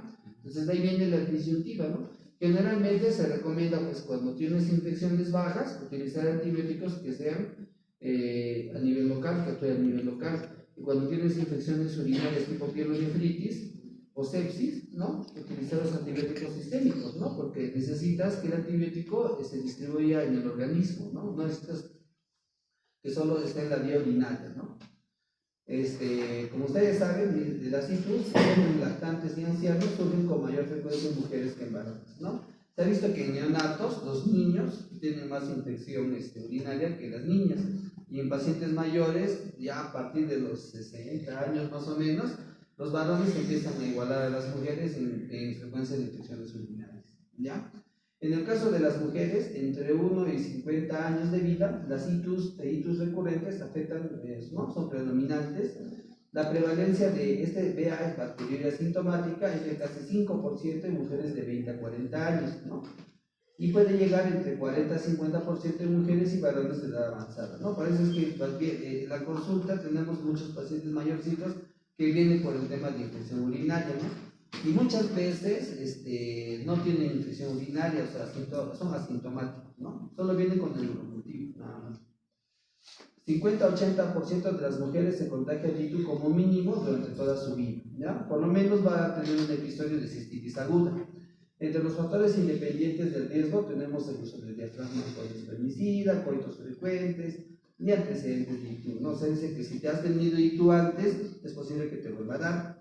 En postmenopáusicas sanas tenemos también la actividad sexual, la diabetes mellitus e incontinencia, ¿no? Entre los factores vinculados en la pielonefritis en jóvenes sanas también están los mismos, ¿no? Coitos frecuentes, un nuevo compañero sexual, haber tenido ITU en los 12 meses anteriores, antecedente materno de ITU. Se ha visto que si la madre tuvo ITUs recurrentes, es posible que la hija también lo tenga. Diabetes mellitus e incontinencia. 20 a 30% de las mujeres que han tenido un episodio de ITU tendrán crisis recurrentes, ¿no? Suele considerarse como recurrencia la reaparición precoz en un lapso de 2 semanas y no como reinfección, ¿no? Y denota la necesidad de valorar a la persona en busca de un foco secuestrado, ¿no? O sea, buscar alguna anomalía, ¿no? Anatómica o funcional que explique por qué no se ha podido controlar la infección, ¿no? Por ejemplo, dice que en un estudio de casos y controles se encontró que el coito frecuente, el uso de espermicida, un nuevo compañero sexual, haber tenido la primera ITU antes de los 15 años de vida y el antecedente materno de ITU fueron factores de riesgo independiente de ITU recurrente, ¿no? En posmenopáusicas, los factores vinculados de manera más habitual con infecciones urinarias recurrentes fueron antecedentes premenopáusicos de ITU. O sea, si antes de la menopausia tenías ITUs, es posible que después de la menopausia siga el problema. Y factores anatómicos, ¿no?, que afectaban el vaciamiento vesical, como el cistoceles, incontinencia urinaria y orina residual, ¿no? Entonces, alteraciones son todo anatómicas y funcionales, ¿no? En mujeres embarazadas, ¿no?, la bacteriuria sintomática se asocia a parto prematuro, por lo que se indica su detección y tratamiento, ¿ya? Entonces, esta es una de las indicaciones por las cuales las bacteriurias asintomáticas se tratan, ¿no? Para evitar se ha visto que también pueden producir abortos, ¿ya? O pérdidas, ¿no?, de la gestación. En varones, la mayoría cursan los varones que desarrollan ITU, la mayoría tienen anomalías funcionales o anatómicas, ¿no? HBP, ¿no? Y aunque no todas pueden ser notadas en menores de 45 años, ¿no? Se ven a partir de los 45 años, son más notorias. Las mujeres con diabetes tienen 2 a 3 veces más infecciones urinarias que las mujeres sanas, ¿no? Tener en cuenta que las mujeres con diabetes tienen más factores predisponentes, ¿no? Por ejemplo, por la neuropatía diabética, la función vesical es ineficaz, hay obstrucción del flujo de la orina y visión incompleta, ¿no? Con respecto a la etiología, como saben, es variable, ¿no? Y de acuerdo a cada síndrome clínico y la ubicación geográfica, en Estados Unidos, en el caso de cistitis aguda, ¿quiénes son los más frecuentes? Las E. coli, ¿no? Como pueden ver acá, 75 al 90%. En segundo lugar está Staphylococcus saprophyticus, sobre todo en mujeres jóvenes, ¿no?, sexualmente activas, entre 5 y 15%, y luego el otro grupo lo componen los demás, ¿no? Klebsiellas, Proteus, Enterococcus, Citrobacter, ¿no?, que es el otro 5 al 10%. En pielonefritis no complicada también es similar, y en ITUs complicadas, sobre todo asociadas a catéter urinario, ¿no?, o sea, sonda, que tienen sonda, la E. coli es el microorganismo predominante, ¿no? Igual están los otros microorganismos, pero miren, si se dan cuenta, ya hablamos de pseudomonas, por ejemplo, ¿no? Pseudomonas, aquí falta mencionar Enterobacter, ¿no? Pseudomonas es una bacteria que está asociada a las ITUs, pero con catéter. Que veas una pseudomona como cistitis no complicada, aguda, es difícil, no, es rarísimo que aparezca, ¿ya? Hay que considerar que la vía urinaria, ¿no?, es la patogenia, ¿no? Bueno, en realidad ustedes saben cuál es la principal vía de adquisición de infecciones urinarias o cómo llegan las bacterias. Por vía ascendente, ¿no? De la región vaginal llega, ¿no?, a la uretra, de la uretra asciende a la vejiga y uréteres y así a nivel renal, ¿no? Esa es la vía más frecuente, ¿no? Por eso en la patogenia dicen, ¿no?, que se considera como una columna, ¿no?, como un conducto, ¿no?, desde la uretra hasta los riñones, ¿no? Las bacterias conforman la infección al ascender de la uretra a la vejiga, ¿no? Si el ascenso persiste de los uréteres a los riñones, ya hablamos de infecciones del parénquima renal y pielonefritis, ¿no? La introducción de bacterias en la vejiga no ocasiona de modo inevitable infección sostenida y sintomática, sino que de la interrelación de elementos como el hospedador, agente patógeno y factores ambientales es lo que va a determinar que la bacteria que llega a la vejiga se prolifera o no se prolifere, ¿no? Aquí podemos ver, ¿no?, ¿no?, una interrelación, ¿no? Por ejemplo, la E. coli, que es la causa más frecuente de infección urinaria, tiene adhesinas que se adhieren al epitelio vesical, ¿no? El hospedador, ¿no?, antecedentes genéticos, factores conductuales, ¿no? Por ejemplo, el tema de la diabetes mellitus, ¿no? Puede influenciar en que no sea eliminada la bacteria más rápidamente, o el entorno, ¿no?, de ecología vaginal, anomalías anatómicas, secreción de orina o dispositivos médicos. Las sondas pueden facilitar, ¿no?, el paso de infección, colonización o eliminación, ¿no? Entonces, esos son los factores que intervienen, ¿no? Existe un grupo de infecciones urinarias que son por diseminación hematógena, y en ellas es menos del 2%, pero vas a encontrar a 2 bacterias, Salmonella y Staphylococcus, ¿ya? Entonces, sí, pero rarísimo. Yo la verdad creo que una vez nomás he visto, no he visto una bacteriuria por un urocultivo con aislamiento de estafilococcus. Sí, una vez hemos visto. Es raro, no es muy frecuente. Pero según la teoría, las infecciones hematógenas pueden ocasionar abscesos focales o áreas de pielonefritis dentro del riñón, y esto hace que los cultivos de orina se tornen positivos, ¿no? Porque van eliminándose los estafilococcus por la orina. La patogenia de la candiduria tiene como característica propia que en ella es frecuente la propagación hematógena. Hay un hongo que, ¿no? Muchas veces siempre nos hablan, los exámenes de orina aparece cándida, ¿ya? Y muchos atribuyen que esa es la causa de la infección urinaria. Hay que tener en cuenta que para que haya candiduria, o sea, realmente haya eliminación de cándidas por la orina, debe haber una propagación hematógena. No es muy común que, generalmente las cándidas que tú vas a encontrar en el urocultivo son las cándidas de la región genital, no son las cándidas que vienen de una infección, ¿ya? Y hemos mencionado, ¿no?, los factores ambientales, factores del hospedador y microbianos que participan en la infección urinaria, ¿no? Cuadro clínico, bueno, ya lo conocen, ¿no?, ustedes. Cuando es bacteriología sintomática, pacientes sin síntomas, un urocultivo positivo. Cuando es cistitis, tienes disuria, polaquiuria y urgencia miccional, más urocultivo positivo. En el caso de pielonefritis, varía desde febrícula más lumbalgia o dolor en el ángulo costovertebral hasta fiebre alta, escalofríos, náuseas, vómitos y dolor en el flanco o dorso o ambos sitios, ¿no? Prostatitis es disuria, polaquiuria y dolor en la zona prostática, pélvica o perineal. También puede haber fiebre y escalofríos. Y tu complicada es un episodio de enfermedad sistémica con un foco infeccioso en las vías urinarias, que es frecuente en pacientes con predisposición anatómica a la infección, ¿ya? Esas son las definiciones. Bueno, y la última, ¿no? Y tú asociada al catéter urinario, que tiene sus criterios diagnósticos, ¿no? Que tenga el catéter más de 2 días, que el urocultivo tenga no más de 2 microorganismos y que uno de ellos sea con más de 10 a las 5 unidades formadoras de colon, que son más de 100.000. Presencia de al menos fiebre, dolor suprapélvico, dolor en ángulo, costo vertebral o irritabilidad, urgencia urinaria, frecuencia urinaria, o sea, el paciente debe tener síntomas, ¿no? El principal problema, el reto para nosotros es cuando el paciente no te habla, porque en el hospital tenemos muchos pacientes que son raritos. Las secuelas del DSB muchas veces no te hablan, y los exámenes de orina de ellos muchas veces salen positivos, porque llevan zona, ¿no? Entonces ahí uno tiene que ser un poquito más acucioso, ver por dónde pueda corresponder, ¿no?, la infección urinaria, ¿no? Esa sí es un poco más difícil de ver, ¿no? Entonces no se olviden las definiciones. Una cosa importante que deben de tener en cuenta siempre es, pues, ¿no?, diferenciar, ¿no?, la cistitis de la pielonefritis, ¿ya?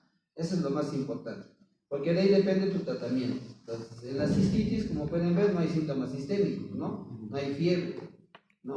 En cambio, en pielonefritis tienes fiebre, dolor lumbar, o si no, dolor en el ángulo costovertebral. Uno de ellos es lo que te indica que puede ser una infección alta, o una pielonefritis. Lo otro que te indica que puede ser una pielonefritis, ¿cuál es?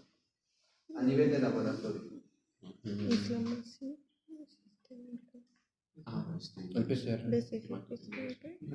Ya, PCR puede ser, sí, está bien. ¿Otro? Hematocrito, no. Procalcitonina.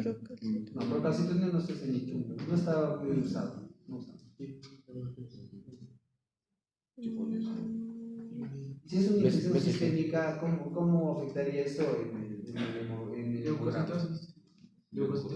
Leucocitosis, ¿no? Entonces, si tu paciente tiene leucocitosis, PCRs altas, muy altas, no más de 10, 15, 20, 30, este paciente, por más que de repente no le notes mucha, es muy difícil que te venga solo con uno. Generalmente viene con el dolor, con la fiebre o con el hemograma alterado, o sea, por lo menos 2 de 3, ¿ya? Entonces, esos pacientes, pues, son ictus altas, ¿no? Son infecciones sistémicas, ¿no? Este es un cuadro que sacamos de un artículo, creo que sí, a un grupo le pasé, ¿ya? Es de características clínicas de la cistitis aguda no complicada, ¿no? Tienes que evaluar la historia clínica, es clave para el diagnóstico, los síntomas posibles, ¿no? Disuria, frecuencia urinaria, urgencia urinaria, dolor suprapúbico, ¿no? Sentirse como en un anterior episodio de infección urinaria que se trató, ausencia de síntomas vaginales. Eso es importante porque muchas veces les va a venir en la consulta, te viene la paciente y te dice, pues doctor, tengo molestias para orinar, ya tú le dices orinas a cada rato, si te molesta o te arde para orinar, sí le dices. Pero de repente no lo preguntas más, ya lo catalogas como ITUM, pero después si preguntas mejor, dices, ¿tienes flujo vaginal? Y te dicen, sí. Entonces, eso ya no es una ITUM, sería una vaginitis, ¿no? Una vaginitis, ¿no? Entonces, ahí siempre viene, pues, a veces ha pasado que vienen exámenes de pacientes, mujeres, con exámenes de orina, y también vienen con que dicen que tienen flujo vaginal, ¿ya? En esos casos, pues, primero haces la prueba, ¿no? Tratas, pues, la vaginitis, ¿no? Y ves si persiste, le tratarás con antibióticos, pues, la infección urinaria, ¿no? Otra cosa es que tenga fiebre, ¿no? Una vaginitis no da fiebre, ¿no? Ya definitivamente ahí sí no puedes decir que es vaginitis, ¿no? Luego viene, ¿no?, la ausencia de síntomas sistémicos, ¿no? Malestar general, escalofríos, ausencia de síntomas del tracto urinario superior, eso ya lo hemos mencionado, ¿no? Otros diagnósticos no requeridos por todos los pacientes, el examen de orina, ¿no? No es necesario el examen de orina para hacer diagnóstico, ¿ya? Eso sí tengan en cuenta, porque muchas veces ustedes van a trabajar en zonas que no tengan todas las facilidades, ¿no? Cuando hagan el serums, ¿no? Y es posible que solo no tengan laboratorio, ¿no? ¿Qué tal les sale igual en la noche y no hay laboratorio hasta el fin de semana, ¿no? Entonces ahí tienes que trabajar con la clínica, ¿no? Tienes que trabajar con la clínica, ¿no? Por eso dice acá, el urinálisis, la piuria debe ser más de leucocitos, presencia de muchas bacterias, pero no necesariamente, pues, es indicativo, ¿ya? En Estados Unidos se utilizan las tiras reactivas, ¿no? Por eso hablan aquí del dipstick, ¿no? Generalmente las tiras te miden lo que es los nitritos y una enzima llamada asa leucocitada, ¿no? Que también, si son positivas, son sugerentes, pero no son definitivas, ¿ya? No es definitivo. Hemos visto nosotros muchos exámenes de orina de pacientes asintomáticos con piocitos o con nitritos positivos, ¿ya? Entonces, si el paciente clínicamente está tranquilo, no tiene síntomas, entonces es un hallazgo nomás, ¿ya? Y lo último es, pues, el cultivo, ¿no? Que sí que es bastante fidedigno solo para indicarte la etiología, ¿no? Lo que pasa es que también en el tema del neurocultivo siempre se vende la idea que es el gold estándar, ¿no? En el diagnóstico de infección urinaria. Entonces, como tal, tú asumes, pues, ¿no?, que si el neurocultivo es positivo, sí tiene la infección, ¿no? Pero ahí estamos hablando que existe esta categoría de la bacteria asintomática, ¿no? En el cual tienes que tener cuidado e interpretar bien los resultados del laboratorio. Esto ya lo hemos mencionado. Existe un tipo de pielonefritis que se llama pielonefritis enfisematosa, ¿ya? Que es la producción de gases en tejido renal y perirenal, que es exclusivo casi en diabéticos, ¿ya? Entonces vamos a mostrar algunas cosas. Luego existe la pielonefritis xantogranulomatosa, que es por obstrucción crónica de las vías urinarias, por ejemplo, la presencia de cálculos en aste de ciervo, ¿no? O también con su otro nombre, los cálculos en aste de ciervo. Coraliformes, ¿no? Porque tienen forma de coral. ¿Qué bacteria produce cálculos coraliformes?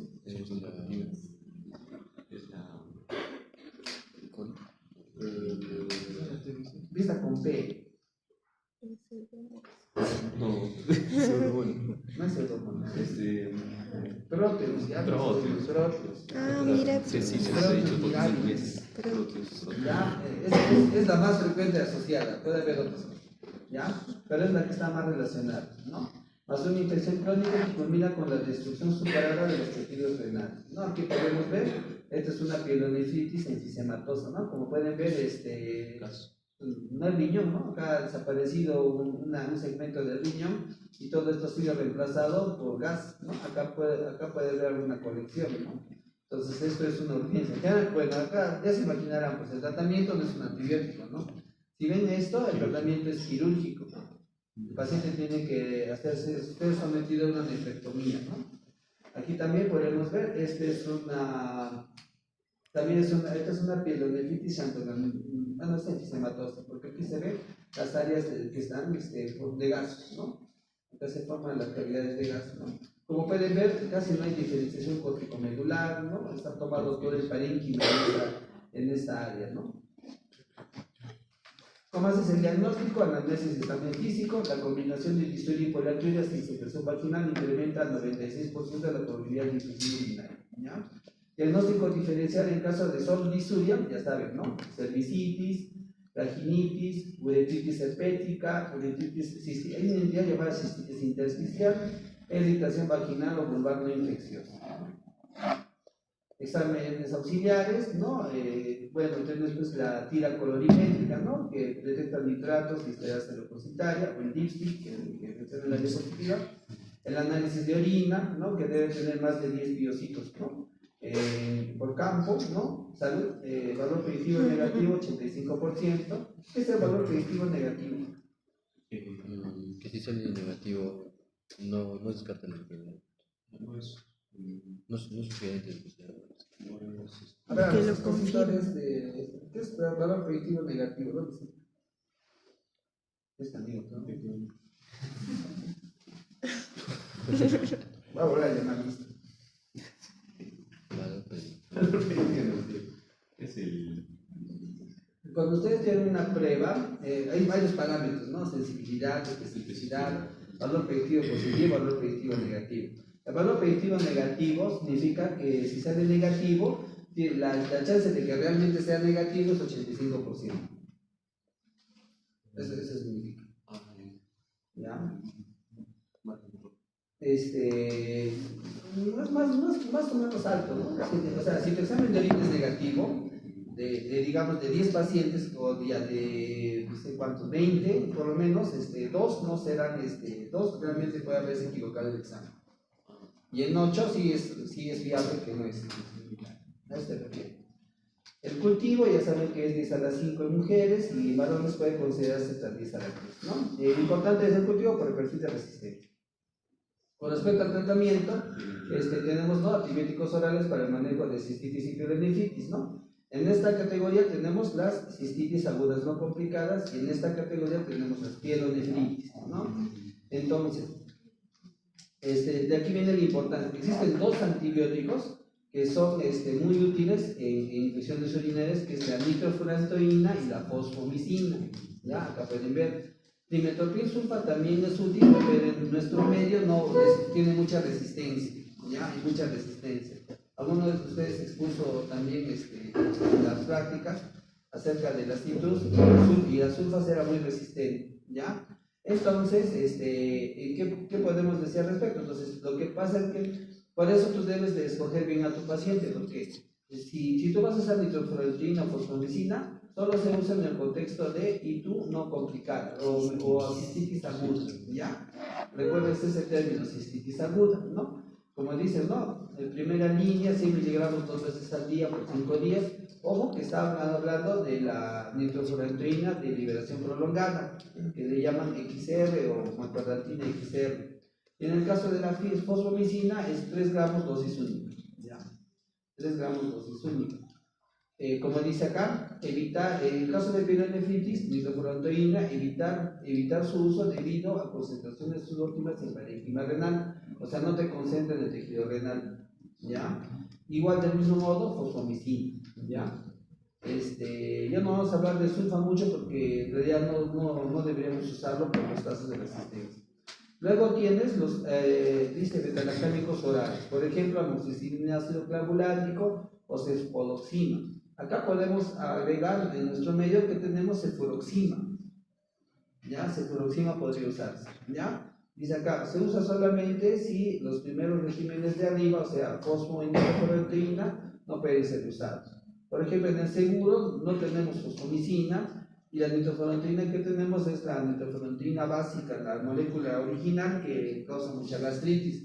Entonces, ¿qué hacemos? De frente vamos a esto, ¿ya? Entonces, podemos usar amoxicilina ácido clavulánico o cefuroxima, ¿no? Amoxicilina ácido clavulánico viene la presentación de 500-125, puede ser 2 veces al día, también se puede usar 3 veces al día, ¿ya? Y cefuroxima se utiliza 2 veces al día también, ¿ya? El tiempo, miren, de 5 a 7 días, ¿ya? De 5 a 7 días. En el caso de pielonefritis, estos medicamentos vía oral no se recomiendan como terapia inicial. Puede considerar el uso de beta-lactámicos orales si el patógeno conocido es susceptible y después de que el paciente ha recibido terapia intravenosa inicial de larga actividad como ceftriaxona, ¿no? Es lo que te dice. Entonces, cuando tú tienes tu paciente con pielonefritis, ¿cuál sería el antibiótico que inicies inicialmente? Ceftriaxona debe ser, ¿no? Ceftriaxona debe ser. Bueno, acá no habla mucho de los aminoglucósidos. Cloroquinolonas también es una opción, efectivo, pero su uso solamente si no hay una alternativa oral, ¿no? Ciprofloxacino. En pielonefritis también puedes usar ciprofloxacino, ¿no? 2 veces al día por 7 días, pero tengan en cuenta la misma consideración, ¿no? Generalmente cuando tú tienes pielonefritis vas a utilizar un medicamento que sea endovenoso o que sea intramuscular, ¿ya? Para facilitar las cosas, una buena alternativa intramuscular en personas que no tanto tienen pielonefritis pero no están graves, puede ser gentamicina o amikacina. ¿Ya? Gentamicina o amikacina sería una buena opción. No lo mencionan aquí, pero en nuestro medio usamos bastante. En el ser humano está bastante gentamicina o amikacina. ¿Ya? Y después puedes darle, ¿no? Como dice ahí, les das unos 2-3 días, ves que ya está mejor, ya lo pasas a violar, ¿no? Puedes usar eso, ¿no? Entonces, esos son los antibióticos. Ahora, ustedes se preguntarán, ¿y cuándo uso el imipenem? El imipenem no se usa de rutina en infección urinaria, solo se utiliza conjuntivo, ¿ya? No se usa de rutina, ¿ya? ¿Alguna pregunta respecto al tratamiento? ¿Se entiende esta clase? Sí.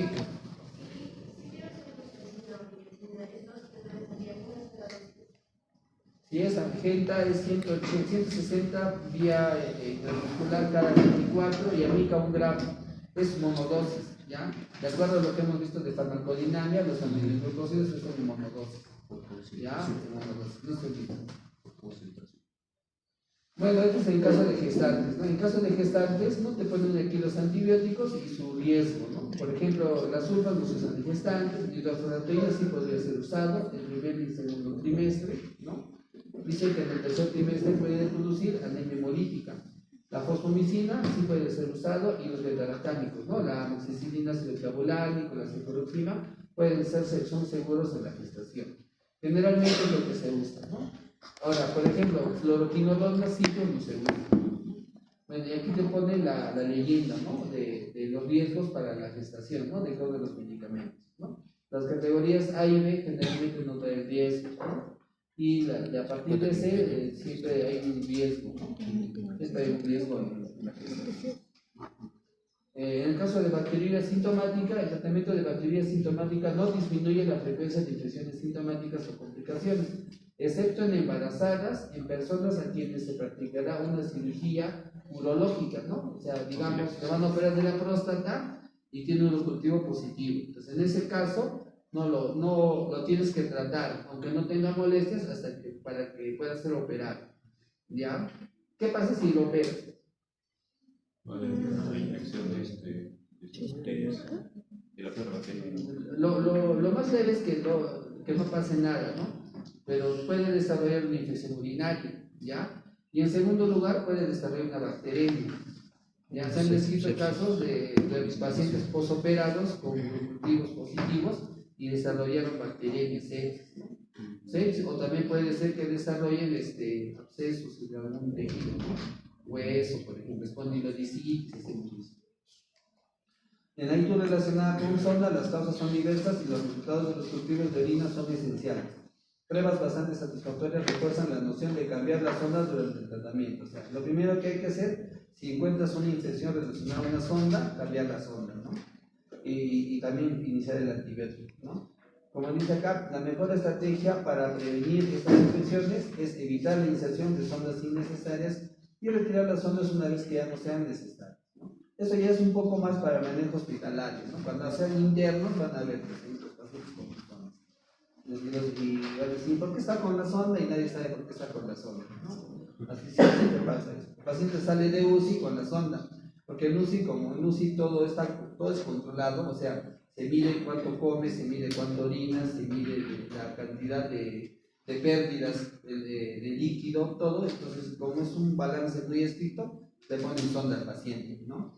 Pero una vez que sale de UCI ya debería quitarse la sonda, si no es necesario, ¿no? En otros sitios había una época que era una mala costumbre poner sondas a los pacientes apenas entraban en emergencia, justamente para no cambiarles, para que estén ahí en sus camas y no ensucien, así, ¿no? También hasta todo eso ha pasado, ¿ya? Profilaxis de infecciones urinarias recurrentes en mujeres. Se dispone de 3 estrategias profilácticas: tratamiento continuo, después del coito o iniciado por la paciente. Se emplea nitrofurantoína o fosfomicina en la duración de 6 meses. El pronóstico: la cistitis es un factor de riesgo para que surja de nuevo esta enfermedad y también de pielonefritis. Aquí está mal, también es de bacteriuria sintomática, ¿ya? La bacteriuria sintomática es frecuente en ancianos y sujetos con una sonda colocada, pero por sí misma no agrava el riesgo de muerte. ¿Alguna pregunta? Doctor, si una paciente embarazada sale con un cultivo de resistencia a las E. coli, un E. coli libre, ¿cuál sería el tratamiento? Ahí sí tienes que dar carbapenem. Le das meropenem. Bueno, lo puedes diferenciar. Si es una I2 baja o una bacteriuria sintomática BLE y es sensible a la nitrofurantoína, le podrías dar nitrofurantoína. Pero si la paciente dice que tiene dolor lumbar, fiebre o se siente muy mal, ahí sí, no tienes de otra, tienes que dar nomás el meropenem. El meropenem no está aconsejado en gestantes, no hay estudios en gestantes, pero teóricamente podría funcionar, pero sí, se utiliza meropenem. Tengo una pregunta más. El tratamiento empírico de una pielonefritis es la sustracción sin esperar un cultivo. Sí, una vez que tú encuentras una pielonefritis, obviamente te vas a tomar el cultivo, ¿no? Pero el tratamiento tienes que iniciarlo pronto, no puedes esperar el resultado. Entonces tendrías que iniciar de base con ceftriaxona. Sí, de frente tiene que iniciar. Peor si es anciano, peor si es diabético, peor si le preguntas, ¿tiene cálculo? Sí tengo cálculo, entonces de frente tiene que entrar a esa situación, ¿no? Si el paciente es, digamos, que tiene cáncer, así también, pues, ¿no? Si tiene algún factor de inmunosupresión, con más razón, ¿no? De repente si es joven, ¿no? Una persona joven, 30 años, ¿no? Que es su primer episodio y no está pues no se le ve tan mal, le podrías dar sudamicacina hipermuscular o endovenoso, ¿no? En grave. Pero en pacientes mayorcitos es mejor no arriesgarse. Doctor, esa profilaxis de diferentes mujeres, como en mi caso clínico, la nitrofurantoína por 6 meses. ¿En qué dosis? ¿Cómo es ese? Cuando usas profilaxis de hito recurrente, nitrofurantoína es 100 miligramos diarios, ¿ya? Es una tableta nomás de nitrofurantoína todos los días. Hay en algunos casos se recomienda usar un esquema corto de antibióticos, ¿no? Después de las relaciones sexuales, tomar 2 tabletas de sulfas o de nitrofurantoína, ¿no? Ese día, ¿no? También mencionan, es una estrategia. Pero en general, a las mujeres se les da un nitrofurantoína, 100 miligramos diarios, o fosfomicina, que es 3 gramos cada 10 días. Es un poquito más difícil de recordar. 3 gramos cada 10 días o litro 100 cada 24, por 6 meses. ¿Por qué no más? Porque no se ha demostrado que dando toda la vida tampoco no vaya a pasar nada. Con el tiempo es posible que haya resistencia. No es posible que haya resistencia. ¿Alguna pregunta?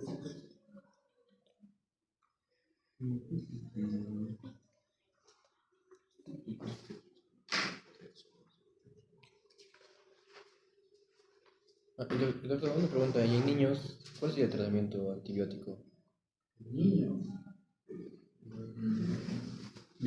Está con los pediatras, pero a ver, hazlo móxico.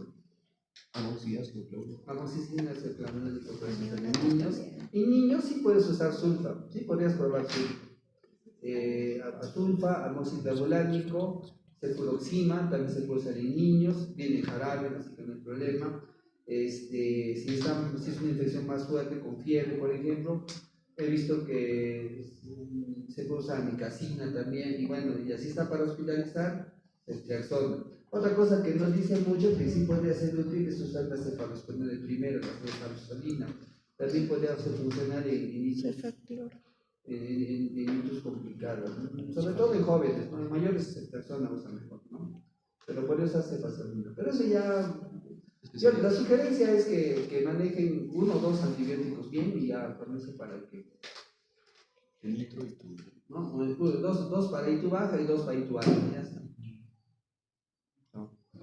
Pero regresamos a preguntar pues, de todos los antibióticos.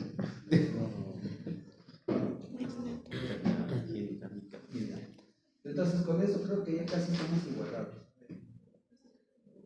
Mal a disculpar, sino que a veces uno quiere salir temprano del trabajo, pero no se puede. ¿Ya? Entonces la siguiente clase ya es neumonía, falta fiebre, ¿no? Fiebre no es un tema corto, neumonía, meningitis y sepsis, ¿no? Ese es el próximo tema. Y el siguiente es el seminario que es el 27. Ya. Entonces, ¿qué más? Les voy a subir las diapositivas ya de fiebre. Fiebre es un tema corto, ¿no? Pero sepsis, neumonía, meningitis sí eso es importante que sepan, ¿ya? Ya chicos, entonces, ¿no hay preguntas?